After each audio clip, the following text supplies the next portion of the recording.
A las 12 del mediodía del 20 de julio de 1944, el coronel Klaus von Stauffenberg entra en el complejo de oficinas del mariscal de campo Keitel en la Volksschanze, el cuartel general del Führer para el Frente Oriental, situado al este de Prusia.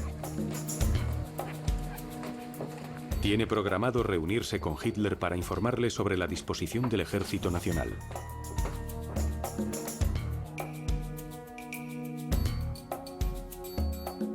Keitel comunica a los oficiales que la sesión informativa no tendrá lugar en el búnker, como es habitual, sino en una sala de conferencias cercana, Lagebarak, los barracones de situación. Keitel les indica a los oficiales que lo acompañen, pero Stauffenberg se detiene y pregunta si se puede cambiar la camisa. El ayudante de Keitel, John von Freyen, lo conduce a un dormitorio cercano. Mientras Stauffenberg está dentro, suena el teléfono. Es el general Feldgiebel, jefe de comunicaciones. Stauffenberg dice que le devolverá la llamada lo antes posible. Keitel se impacienta. Stauffenberg sale por fin y los oficiales continúan el camino hacia la sala de conferencias, situada al otro lado de la zona de seguridad interna. A las 12:35, Stauffenberg entra en la sala de conferencias. Exactamente 7 minutos después, sucede lo inesperado. Así comienza uno de los capítulos más asombrosos de la historia de la Segunda Guerra Mundial. Un intento de asesinato del Führer por un grupo de altos mandos del ejército en el apogeo del poder militar alemán. Este es el testimonio histórico nunca antes contado de la Operación Valquiria.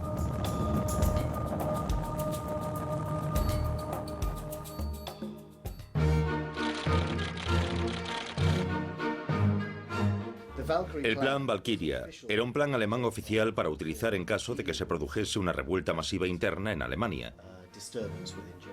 Ya fuese un levantamiento de obreros extranjeros o un bombardeo aéreo especialmente concentrado que causase estragos en los servicios locales.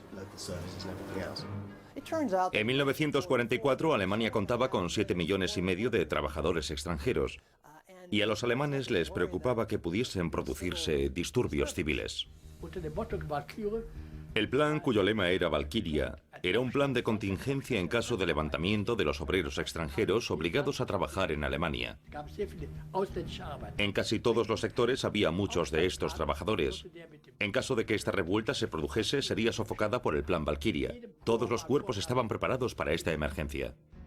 El ejército de reserva, cuyas oficinas se encontraban en la calle Wendelstraße, en Berlín, formaba las tropas designadas para ejecutar la Operación Valkyria. Los círculos de la resistencia en la Wendelstraße en Berlín eran los que tenían el control de ese plan. Así que para ellos resultaba muy lógico convertir esa operación o plan en su propia estrategia.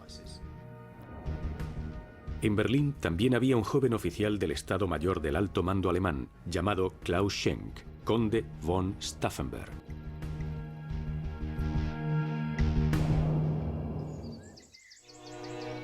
La familia von Stauffenberg era una de las más aristocráticas, antiguas y distinguidas del sur de Alemania. Tanto el padre de Klaus, Alfred, como su madre, Caroline, eran aristócratas de alto rango.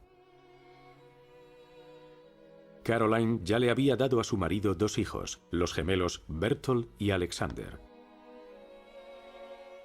En noviembre de 1907, cuando estaba embarazada de 8 meses de su siguiente hijo, decidió viajar al castillo de Stauffenberg en Gittingen. Su madre decidió visitar a su suegra. Y fue entonces cuando nacieron Klaus y su hermano Konrad. Eran gemelos, igual que sus primeros hijos.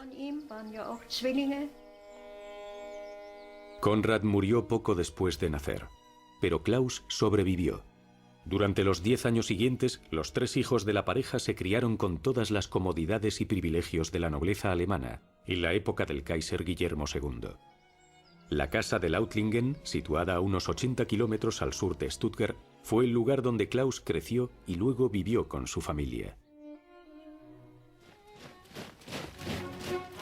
En 1914 estalló el conflicto y Alemania le declaró la guerra a Francia y a Rusia. Caroline les llevaba té a los soldados que pasaban por la estación de tren local y durante el verano animó a sus hijos a que ayudasen a las mujeres del pueblo con la cosecha, ya que ahora no contaban con la ayuda de sus hombres. En su tiempo libre, Klaus leía y aprendía a tocar el violonchelo, para que junto con sus hermanos pudiesen interpretar en trío sonatas de Mozart y Haydn. Un día se enteraron de que Alemania había perdido un armisticio. Klaus rompió a llorar. Por supuesto, aún era un niño cuando aquella guerra terminó con la derrota de Alemania, en lo que fue visto por mucha gente, incluida la familia de Stauffenberg, como la humillación nacional del Tratado de Versalles en 1919. Alemania estaba en un estado de sitio, mientras distintos grupos, ya fuesen comunistas o de derechas, se disputaban el poder.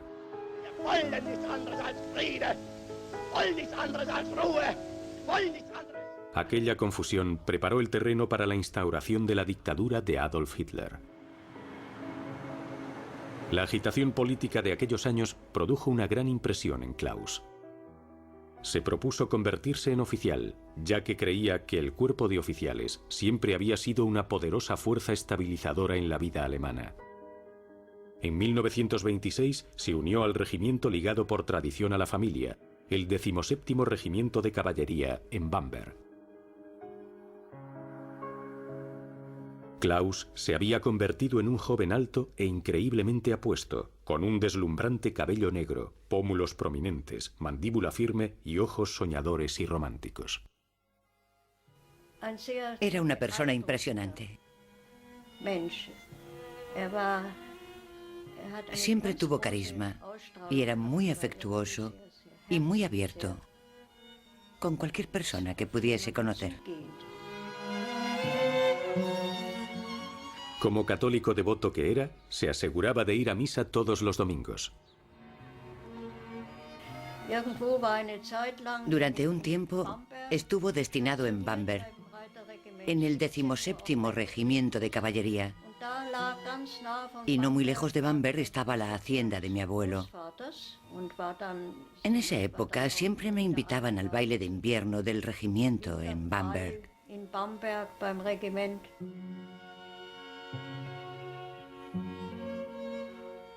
Un día conoció a una preciosa joven de 16 años, de nombre Nina, que asistía a un internado femenino de la zona. En 1930, cuando hubo ascendido a subteniente, Klaus le propuso matrimonio a Nina, aunque solo tenía 23 años.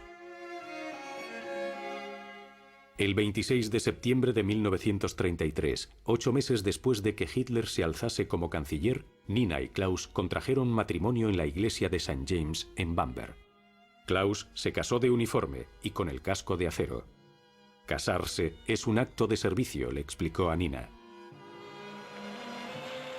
En 1936, Klaus se presentó a los exámenes para ingresar en la prestigiosa Academia de la Guerra de Berlín. Berthold von Stauffenberg también se había mudado a Berlín con su nueva mujer, Mika. Su primo, el conde César von Hoffacker, también vivía en Berlín, en la calle Kaiser Wilhelmstrasse. Mi padre era primo directo del conde Klaus von Stauffenberg. Mi abuela y la madre de Klaus eran hermanas, por lo que había una relación muy cercana. Y creo que eso